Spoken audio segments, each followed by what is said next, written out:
when you first load Blender, you may get a situation where it doesn't work. So if I come here to File, Defaults, and load the factory settings, and you'll notice that you can't move anything. So that's because when you very first load Blender, you have to always go to Edit, Preferences, and then it's on add-ons at the moment, which we need to switch to Input. And on Input, if you just put Emulate 3-button mouse, hit Save Preferences. Blender works across laptops and all sorts of devices, so the best experience you're going to get is if you work on a computer with a decent keyboard, because a lot of the functions in Blender need the numerical keyboard, like the 1, 2, 3. So even if you work on a Mac laptop, I would suggest that you get an external keyboard to plug in or to wirelessly connect. So now we have the cube and we're in the center of Blender. I'm going to spend a couple of minutes and just show you some keyboard functionality that you need to know. It makes your life a lot easier because Blender is really keyboard driven. Okay, so to continue, I've just switched screencast keys on, which means as I do functions, like if I type Shift A, you'll see the keyboard command that I did.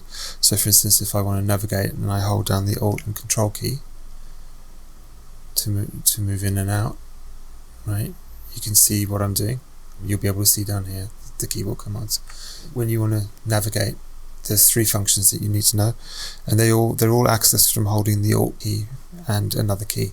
So if you hold Alt and Control and then just use your left mouse button or your normal mouse button, or if you're using a Wacom pen, you just tap the mouse to the tablet, you can zoom in and out, and that's an up and down movement, and it just goes straight in and out. If you hold the Alt and the Shift key, so Shift and Alt, but you hold the Alt key down first generally, now you can move around. And if you just hold the Alt key just on its own, now you can tumble. So I'll just repeat that one more time. So you can tumble with the Alt key. If you hold the Alt and Shift key, you can pan. And if you hold the Alt and Control key, you can zoom in and out.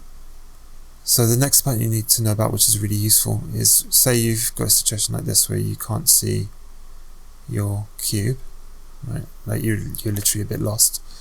Firstly, everything's in the outliner up here. So all your objects and lights. So there's 3 things in the scene at the moment. One's a camera, one's a cube, and one's a light. So you can select your cube, and then this is why you really need to have a decent sized keyboard.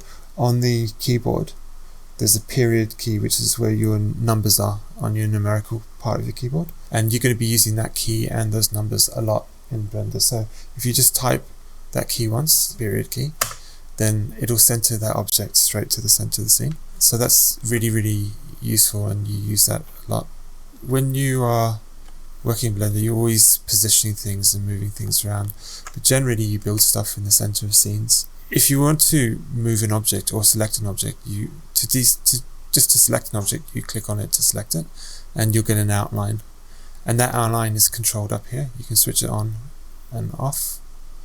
You've got more controls if you scroll down, but just generally. But if you switch it off, you're also switching off all your helper objects. So you can set that. But and then this here is like your viewport gizmos that you can switch on and off to. So you'll notice that up here, sort of a lot of the fluff disappeared. You could use these icons if you want to, but I never do, and I suggest you don't. I suggest you just learn to use everything with the keyboard, because your life will be a lot better. So I'm just holding the Alt key and I'm just tumbling around. There's 3 objects in my scene. There's a camera, there's a light, and there's the cube. And as I click on the light, up here you'll see the light selected. Click on the camera, you'll see the camera selected. And here you'll see the cube selected. I want to copy that cube, so the shortcut to copy that cube is hold the Shift key down and D for duplicate, and you can just make a copy. Before I drop it, if I just tap whichever axis I want to move it in, X, Y, or Z, right, it will lock it to that axis while I'm moving it. So I can tap Y, that's the Y axis, green is Y, red is X, and Z is up. Or I could change that and tap Z and move up. Or I could change that and tap X and move that way. And Blender has this way of moving things around, which is really nice. You could, if you want to, use these kind of commands. rotating, scaling. You don't need to, because the simple keyboard shortcut is the letter G, and that's the letter that you should really just, when you use Blender, just take the letter G and just stamp it onto your forehead, because it's really the Alt key and the letter G are the two things that you tap the most. So what G stands for grab, which means move. So if you just tap G, you can move any object. Tap, right? And if I select a different object, tap G, I can move that object. If I want to select both objects, I can click one object and shift click another one, and you can see they changed colors a little bit. They're both selected, but the last one you selected is the active object. So you can also just drag a box around those two objects and it does the same thing. And if you're dragging around your scene with these boxes, generally when you get faster at Blender, you'll want to switch out of just this box select. What you really want to use most of the time is if you come up to here where the select tool is and switch it into select lasso. When you select an object or another object, you can actually also choose to subtract from a selection. Sorry, I think it's that one. Yeah, see how I subtracted from a selection? I tend to not really ever do that, and I think the best thing is that, if you just want to deselect, just click off. If you want to select, click on. Right? And so that's kind of some really simple basics about moving. Now with the moving functions as well, I'll just teach you this because it's useful, is say you take your box and you want to move it in the x-axis and the y-axis, but not the z-axis. So what you do is you hit G, which is for moving. You see I can be moving around, but I haven't finished my keyboard commands. So Blender's really nice, lets you keep entering keyboard commands. So now I can hit Shift Z, and that locks it to the two axes that I want to move it into, which is to the X and to the Y axis, but not the Z. It's not moving the Z. Now if I wanted to move it in the Y axis and the up and down axis, then I would be trying to exclude the X axis. So instead I would just go G, and then I would go Shift X, which is the axis I don't want to move in, and now I'm moving in the Y and the Z axis. Now that's useful when you're in a perspective viewport, because when you're in a perspective viewport, it's very hard to orientate in space. Say I move this box and I put it there, it might look like I've put it on the floor, but when I move around, you can see that it's not where I thought I might have put it.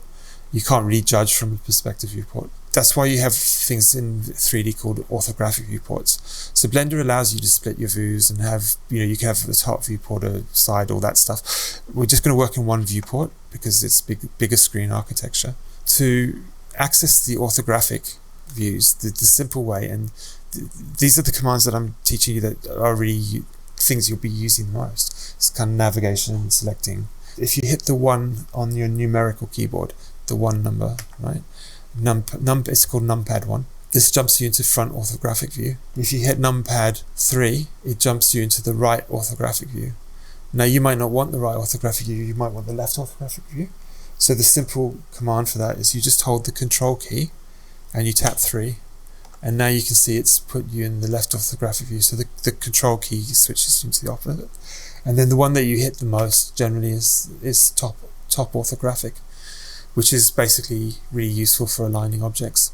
You can hit the 5 key to go into perspective viewport, which is always from whichever last viewport you were in. So say I was in the top, it would be the perspective from the top perspective, or if I was in the front and I wanted to switch to perspective, that would be a front perspective. So you can see that, it's kind of interesting because it sort of shows you the difference. If you tap the 5 key again, it'll take you out of perspective. And sometimes you might want to do that. You might want to just hit the 5 button to just see what it's like from an orthographic perspective and from a perspective. So perspective obviously has diminishing lines, and orthographic just projects constantly into the distance. So it's very useful. Say you were in wireframe mode. If I go into edit mode, say I just wanted to select these points up here.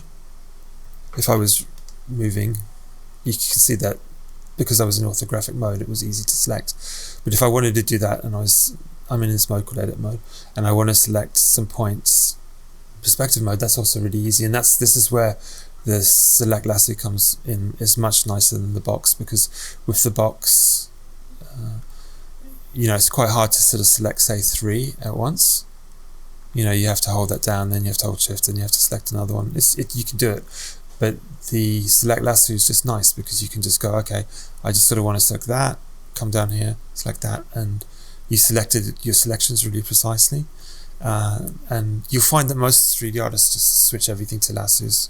It's just easier to do. So we're going to switch back out into object mode. So the first part of this tutorial is in object mode, and obviously this is wireframe. You can go into your preferences and you can change the color of the wireframe, and I probably will do that in the next tutorial. So I'm going to change out of wireframe up here with these four buttons here, or 4 globes. The first one's wireframe. The second one is just a solid mode. The next one, okay, this one's material preview. So this, if you had a material, would show you the material, but without any kind of lighting affecting the material. So it's like a flat shaded kind of material viewport. And then this last one here is basically called rendered. So this just shows you the rendered view. And yeah, at the moment there's nothing in the scene, so the rendered view is going to look a little bit silly, but you can see that you can kind of get lighting emerging over your objects. So this light that you're seeing is coming from this object here, right? So it's you in that object. You can see that the light's coming from that object bouncing off that cube, and it's coming straight to the camera where you are. Now you're in a perspective viewport, so you are the camera in the viewport, being that you're looking through perspective viewport, but the actual camera is here. So if you want to move the camera to where you are now, say, okay, I actually really like it here, I kind of want to sort of start building this as a master sort of frame for my scene, because I'm going to build mountains in the background, and this might be a nice kind of camera angle. So you don't have to sort of go into another viewport and try and get back to this. You can just literally, you don't even have to select the camera. You could select the camera. If you hit the O key, then the viewport will switch to you looking through the camera in that direction. But what you do is you hold down Control, Alt, right, and hit the O key. Right, and now what it's done is it's zoomed the camera around the scene to look at the scene from your perspective. So it's actually locked the camera to your perspective. If I were to tumble now, so if I hold the Alt key and I tumble, right, it jumps me out of camera viewport mode back into perspective. You can see I'm in perspective up here. And sometimes you just want to lock the camera view so that you can move things inside the camera view. I'll find a different framing, like let's say that's the framing. You can actually see the camera's now slightly to the left where we set it last time, but now I want this to be the camera's framing. So I'm going to hit Control, Alt, and O, right? And so now the camera's here. So if I tumble, I'm going to lose this camera. The camera will still be there, but I'm going to be back in perspective. And you can see up here I'm in camera view perspective. So if you tap the N key, so that's N for N, then you're going to see that this menu comes on the side. So I'm going to tap it again and it disappears. I'm going to tap it again and it comes up. And it's the same with these menus over here. So these ones are accessed with the T key. So if I hit T, they disappear. If I hit T, they come back, right? And you pretty much would always leave them, although I wouldn't because I don't use them. So I'm switching that off. So now in here, I'm going to switch the N key, and we've got this thing where we want to lock the camera. If we tumble, we don't want the camera to move. So there's a magic button which is in the third one down. So when you first tap N to switch it on and open this up, you won't see it. But in item, you'll be in item. You'll see this, right? So when you open it, you'll see that first off, which is just positions of objects. Like here, if I click that, you can see the position. That you can see the position, but the tool you want is 3 down. It's not in tool, it's in view, and that tool is called the camera to view. And this is kind of like probably one of the most fundamental things if you want to be very fast in Blender, is to just get really used to this tool, because I can hold the Alt key down and now I can tumble and I'm not losing my camera perspective. I'm actually moving the camera to these. I'm using the objects in the scene to move the camera around. So while I've got this, let me show you some principles about rotation and why it's important. So in your preferences, if you go into Edit Preferences and you bring that to the center so you can see it, you've got this input, which is where we put, that's the only thing we've done so far, is we put the Emulate 3 button mouse on. But then you can also go to Navigation, and in Navigation you've got auto perspective and stuff. There's this little thing here called Orbit Round Selection, which should always tick on. And what that means is that then the thing that you selected is where the pivot point of your whole rotation movement happens. So if I now hold the Alt key down and move, I'm moving around the light. But if I tap on the cube, now I'm moving around the cube. Or if I tap on this front cube, now the scene's moving around the front cube. And that's really, really useful for positioning things. So, that makes it very fast to find really interesting compositions and angles, and it's a very photographic tool, and it's a nice way to do it, because if I didn't have camera to view on and I tried to tumble, I'd just be back in my perspective viewport. See, perspective up here, which is okay. But if I switch camera to view on, and now I hit 0 on the numerical keyboard, now I'm back in my camera. Now with camera to view on, now I can actually sort of position my camera in very sort of nice increments. We should talk about now pivot points and why they're important. So we've talked so far about the G command, which is move, and this is where Blender's functionality through the keyboard. I'd encourage you not to use any of these kind of silly widget things at all. Like, I'd encourage you to go back to what Blender originally had, which was keyboard navigation, because you'll become a much better Blender artist. You'll have a lot more control. So let me actually switch these widget things off completely, and this controls here on the side I'm going to switch off unless I need the lasso control or this one down the cursor, but I'm not going to use it for any of these things. Okay, so now we're going to build a scene, and the first thing we wanted to have in our scene was control of our camera. And you can see that from just where we started, if you consider where we went with the default scene, you could see a cube. It doesn't really look like much or feel like much, but just the simplest controls, like just being able to rotate, position a camera, and fine-tune your scene, you can actually get compositional elements and a compositional structure, which is kind of what you need when you're going to build out something.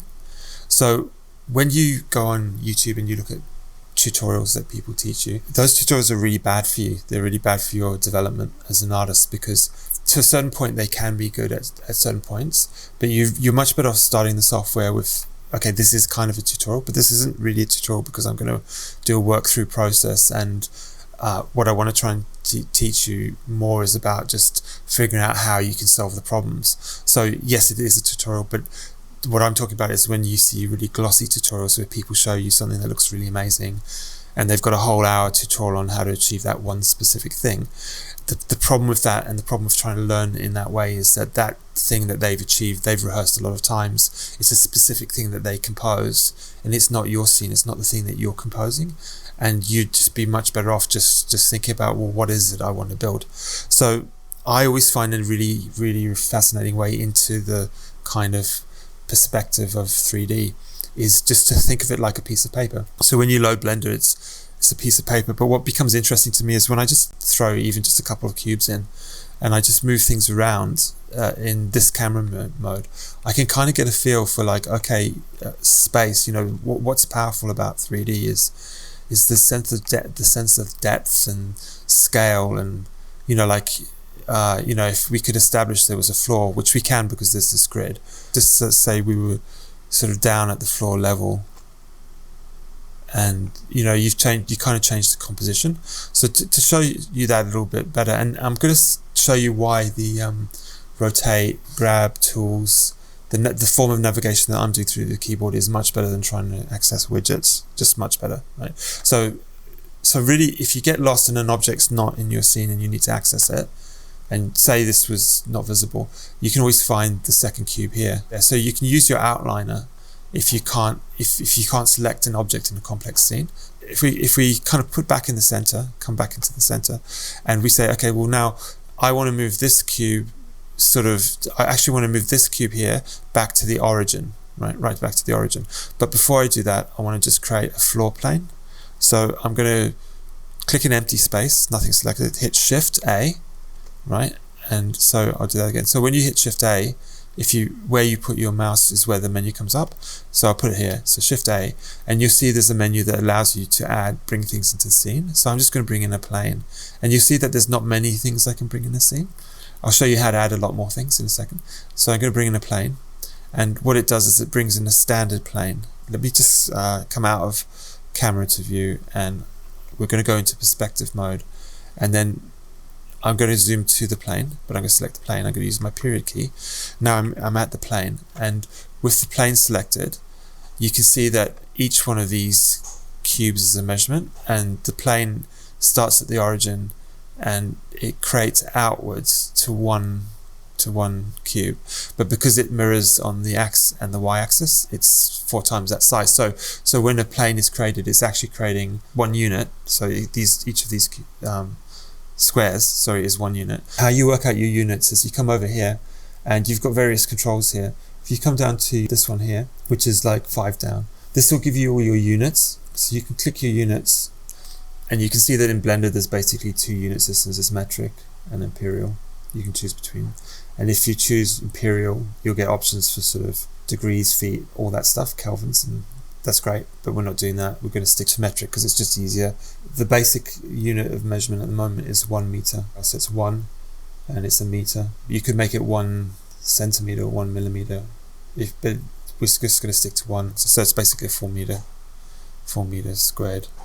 I'll go switch these on. So if I was to switch those on so you could see them, so that's the move, that's the rotate, and that's the scale, and they're the basic functions, but don't really need those in Blender. And this is a universal one, a universal gizmo. So these things are called gizmos.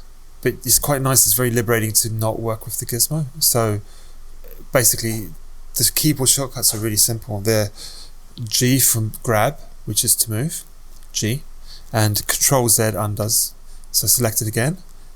R for rotate, Control Z undoes, and S for scale, which scales it up.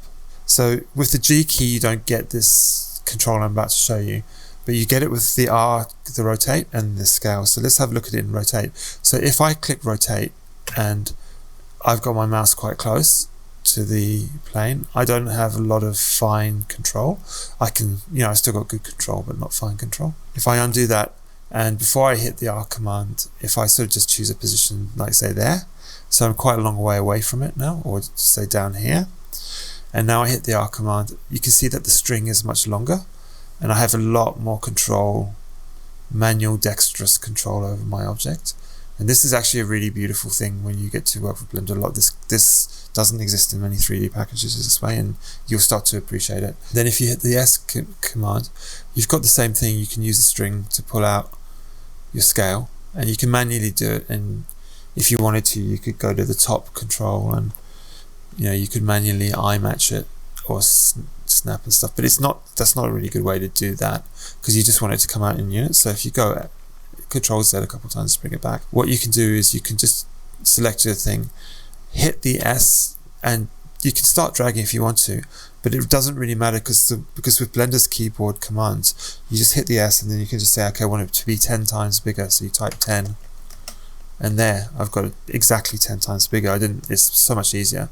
And now if I scale back, I've got kind of quite a decent floor plane. So this is actually going to be the floor of the gallery. So I'm going to go to the top, which is 7, and I'm going to use my Control Alt and scale out. So now I want to be able to move it so it's not square, that it's more elongated. So basically I'm going to choose S, but now if I just wanted to scale on the Y-axis, I just hit Y, and now I'm just scaling on the Y-axis.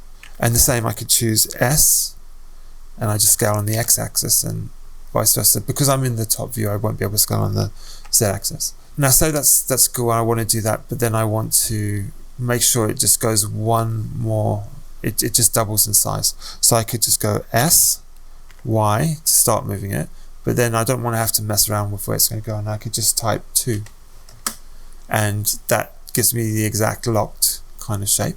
So for the gallery that I'm thinking, this is actually sort of a beginning shape for, say, a small gallery. So if I go back to 0, which is my camera viewport, now I can see that I might want to kind of position to kind of get an idea of what perspective might look like. So I can come, if it's not open, I can type N and open this menu, go down to the third one, switch on camera to view.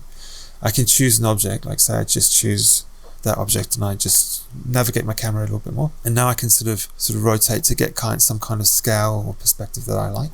So I want to position this cube to the center of the world. So first thing is that the center of the world doesn't have any defining points to it. And this is where Blender uses its cursor. And the cursor is extremely powerful in Blender. It's probably one of the most powerful differences that it has that other systems don't have, except for Modo.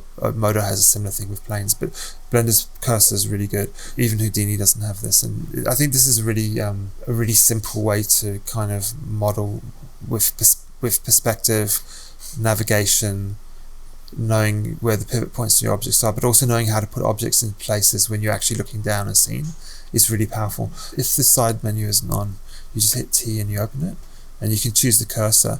And once you've selected the cursor, then wherever you position the cursor, it moves to in world space. So if I came out of camera to view for a second and I just tumbled around, you can see that it did actually put that on the ground plane, but it sort of put it out in space. But now I'm in a perspective viewport. If I tap here, you can see that the cursor's not actually on the ground plane, it's somewhere else, and who knows where that is. Most of the time you either want to use the cursor to achieve one of three things. One is to zip the cursor back to the origin, the world center. The second is to put the cursor to an exact place on an object, like say on this cube, I could put the cursor exactly in the center of that face, or on this exact point, and then that would be a way for me to be able to lock another object to that exact point. So right now we're going to just return the cursor to the origin. If you type Shift S and then cursor to world origin, see there the cursor moved back to the world origin. So now how else can we use that? Well, we can take an object. So let's take this cube, and you can see that this cube's got a little dot in the center of the cube. Hopefully you can see that, if it's clear enough to see on the graphics. So basically that little dot in the center is where the pivot point is. And maybe we don't want the pivot point in the center, because if I take this cube now and I go Shift S, and I could take selection to cursor, because now we lock the cursor. So now I know I've moved that object to the center of the world, but I've actually, if I hit the 3 key to look at it on the side, you can see that the floor is where the y-axis is. So it's through the floor, because it snaps the pivot point to the pivot point, basically. So I'm going to undo that, and then I've lost position of it. That's not a problem. I'm going to use the period key, so I'm back where that is, and now I can just choose a framing. So basically now I want to move this cube to the center of the world, but I don't want to move it so that it's the middle of the cube is in the world. I want the pivot point on the bottom. And what I'm actually going to do here is I'm going to take the floor, and up here I'm going to just switch it off so you can't see it, and I'm going to go underneath the cube. This is the cube we want to affect. I'm going to select the cube, and I'm going to go into edit mode, which is here. So you come up here and you've got object mode, which is the top level, and edit mode allows you to affect faces, points, and lines, or edges, right? So the shortcuts for those, you can come up here and there's, at the moment we're on points, vertex select. So I can select a vertex, an individual vertex, or I could select several vertexes and hold the Shift key down and select some over there. So in vertex mode, I can only select the vertexes, which are the corner points between lines. If I switch to line mode, I could select the lines, and if I switch to face mode, I could select the faces. I'm going to switch back to object mode. So in object mode, you can only see that there's one dot in the center, which is highlighted. It's the dot, right? And you can't see any other dots, like not on in the center of any face. But if I go from object mode to edit mode, and I make sure that I'm not in vertex, not in line, but in face, what you'll see, if you look carefully, if you can see this, I'm sorry if the graphics are too fine, but you'll see there's a little dot in the center of every face. That data where that dot is really useful, because we want to put the pivot point on the bottom of the cube. So what we're going to do is the bottom face, which is that face there. So if you take the cursor and we want to move it to face, you can just use the same menu. So you go Shift S, and now you can choose cursor, not to the world origin which it is, but you can use cursor to selected, and there you see the cursor just locked itself to that face, right? So now we can move the pivot point to there. So to move the pivot point, you can't move the pivot point in edit mode. You have to go up to object mode, and then you set origin to 3D cursor, and now you'll be able to see, especially if I move the 3D cursor away, you'll be able to see that the point is at the bottom. So the origin of the cube is now at the bottom. So let's get this cube into the center of the world from where we are now. So what I've got to do is I've got to take the cursor.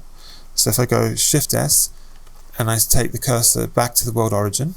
Now I can use the cursor to drag the cube back to the world origin. So I go Shift S. Now I can say selection, and selection to cursor. And it's looking a bit weird because of the camera angle.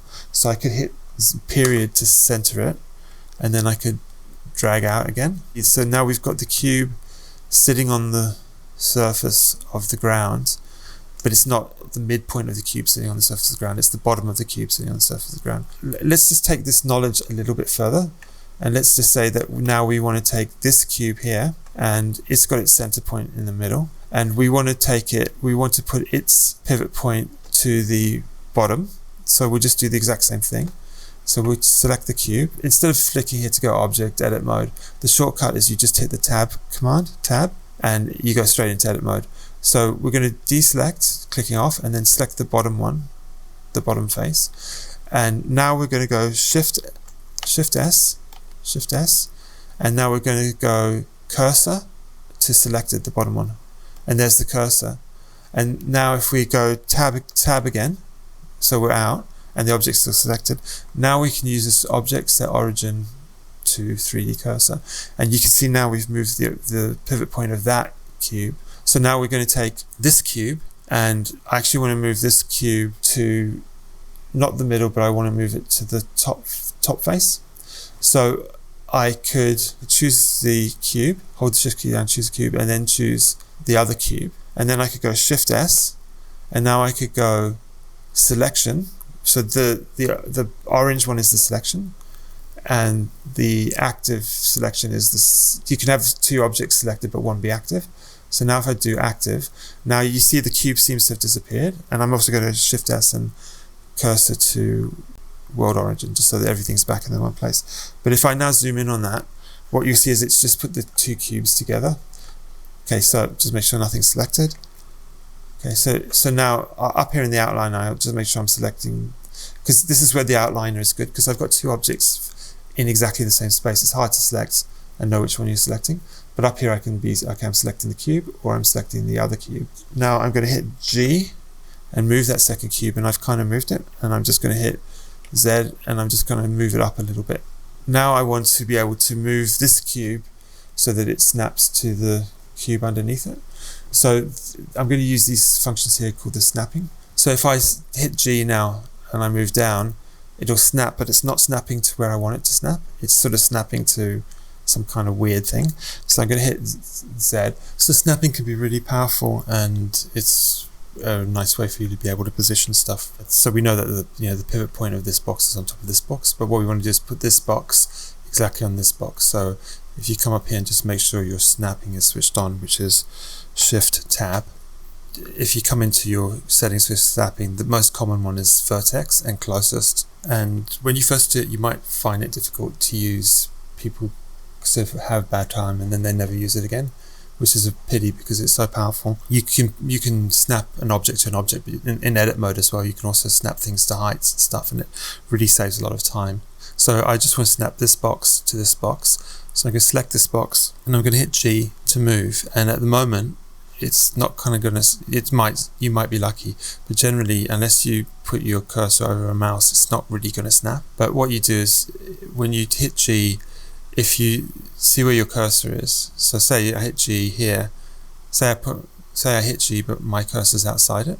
So if my cursor's in the middle of the box, it's not great, but if say I put G and my cursor's outside of it, then when I roll my cursor over one of these corners, it'll snap to that corner, locking that box into position, absolutely, which is really useful. So say I want to take the bottom box now and I want to snap it to the top of the top box. I could just hit the G command, move it out, hit G again. So G, when I'm in the middle of it, doesn't make the snapping that useful, but if I just move slightly off it and hit G, and then I choose which corner I want to snap to, right? So now I've just moved the top box, and now let's just do the same thing. Let's move the bottom box to the top box, G, right? Yeah. And so that's a really nice, precise way of moving things. Now, if I hadn't moved the pivot to the bottom of the box, then it wouldn't have worked. So let's undo that to where we get the, there. Okay, so now we've got our boxes on top of each other, and let's take one box, and now let's look at how you duplicate things.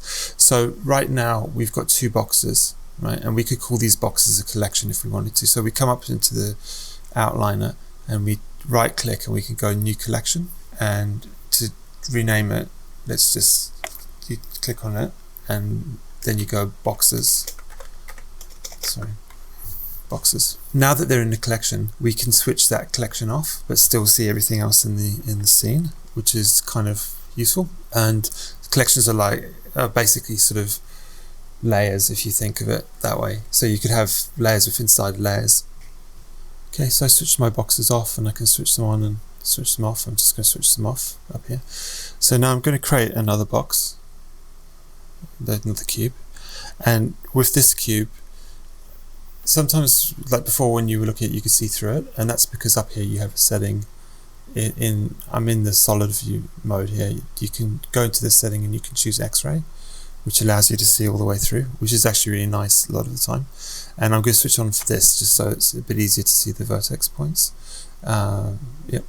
So right now the pivot point of this new cube is in the center and the cursor's in the center. So if I use a different command here, which is another period key but not the one on the numerical keyboard, the one actually on the QWERTY keyboard just under the question mark, and or next to the question mark, I hit that period key. Now I get this menu which allows me to make, so what it basically does is it allows me to make the active pivot point to a certain thing. So say for instance I wanted to leave the pivot point of the cube in the center, but just for one operation I want to move it, I want to be able to pivot around this corner. So what I could do is I could hit the tab command to go into edit mode. I could hit the 1 key to select vertices. I could select that vertex. I could hit Shift S and I could move the cursor to the active. Sorry, cursor to the selected. So now the cursor moved up there.